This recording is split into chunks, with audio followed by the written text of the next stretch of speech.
It's election night in Montreal. We are live outside of a polling station in Montreal's NDG, where it has been pretty quiet in terms of turnout, but people have been coming in and out of here to vote for their next mayor of Montreal, their borough mayors, their city councillors. And the race here in Côte-des-Neiges NDG has been a hot one to look out for. Running for mayor is Sue Montgomery, incumbent mayor with Courage, Équipe Sue Montgomery, formerly with Projet Montréal, after she was booted from the party in the face of ethics complaints, feuds, and court cases, up against Lionel Perez, the former interim leader of the official opposition Ensemble Montréal, now led, of course, by Denis Coderre, and 4 other contenders for borough mayor.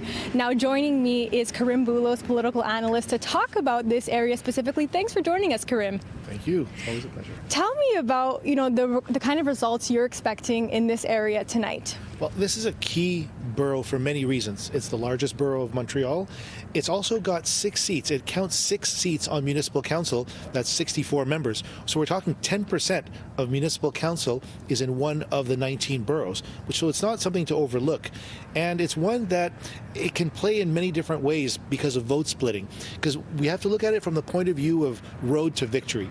And so Mr. Coderre would have to pick up all the outlying areas because Madame Plante's going to take the middle. So he'd have to pick up Montreal North. He'd have to get Pointe-aux-Trembles, maybe not, and possibly, some other areas around the Anjou area as well. Pierrefonds, Saint-Laurent, LaSalle, Verdun. But Côte-des-Neiges is critical because Mr. Perez is now in the interim, the official opposition leader. So he's had a lot of camera time, a lot of airtime. His comments have been all over the media, and he's done a wonderful job of representing all of Côte-des-Neiges NDG, not just his district. And so he's been a very active member. So he's a key player, and people really expect him to win. However, Projet Montréal has had the former mayor, who's now running as an independent, running with her own party. She still has her sympathizers. Madame Montgomery has a significant team of support, and so she can't be counted out. She's got people who thinks that she was mistreated in the handling of this whole, she should fire her chief of staff or not. And so I think that she's going to play a key role as well. And then, of course, you can't forget that Mr. Holness is polling very well in the western part among Anglophones. And what he said about Montreal's status as a bilingual city rang with a number of people in NDG. So he could be a spoiler as well. So rather than have a 2-horse race here or 3 individual race, we've got 4 key people who could become mayor from 4 parties, as well as 2 other people of the community who are quite well known, who've been unofficially campaigning for quite some time. And so I think the vote splitting here is going to come down to who can rally to get their vote out the most. And as we've seen tonight, it's been quiet, right? Which doesn't necessarily bode well for anybody challenging Sue Montgomery. Now, the one disadvantage Sue Montgomery has is she's an independent and she's only running in one borough. She's not running candidates in other boroughs. So she's limited by how much funding she could spend on her campaign and how much visibility she has. Hers is really a grassroots campaign. So at this point, I have no idea who might come out ahead. Now over to Montreal North, which is another race to watch tonight. Projet Montréal's Will Prosper, he's long served as a community activist, a filmmaker, a former RCMP officer, and he's going to try to topple the All Ensemble Montréal Council. And he's up against incumbent Mayor Christine Black with Ensemble Montréal, who has a history herself of community activism and won her mayoral seat during a 2016 by-election. And that's up against as well Mouvement Montréal's Carl-Henry Jean-François. Karim, what are you expecting over there in Montreal North? Any surprises tonight? Well, Will Prosper is quite the well-known name. I think he's got the notoriety going for him. And the demographic of Montreal North has changed over the last few years, and the last 4 years are no exception. So I think he certainly has a chance. However, we can't forget that Mr. Coderre comes from Montreal North. It's his home area, his home territory. When he was a member of parliament, he ran in that part of Montreal. So his base is there, his family. He grew up as a young, liberal activist there.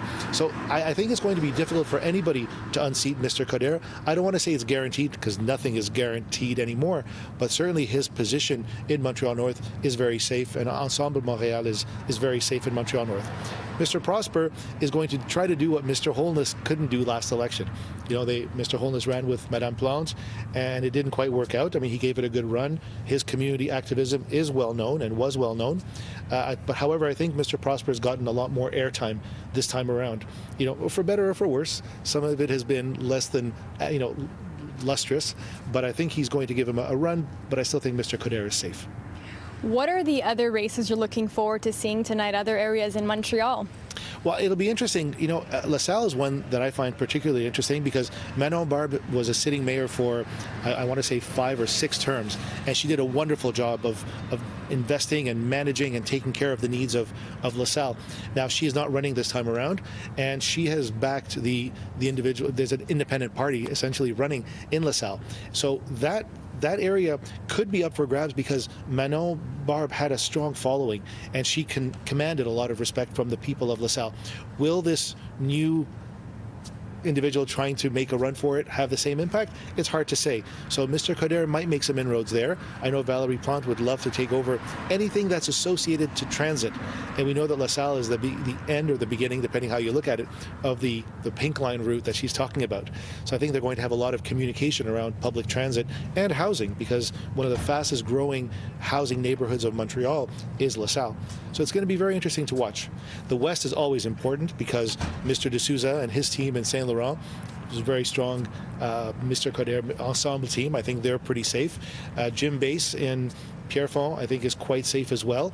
Last time it was close. There were a few seats that were up that were close, but I think that's going to go ensemble as well. But you look at the center part of Montreal, Rosemont, Plateau, the eastern part of Ville-Marie, parts of Mercier, Hochelaga, Maisonneuve, very safe Plante territory. So I think there's going to be races that will be very critical, and then those outlying areas become places where an individual can pick up one extra seat and make the advantage go to that leader's party. Thank you so much, Karim. We'll check back with you again in a little bit. Polls are closing at 8 p.m. You still have an opportunity to get out there and vote. And if you need more information, check out elections.montreal.ca, let's say, to find your polling station. We'll have more analysis coming up in just a little bit. In NDG, Alicia Rubertucci, City News.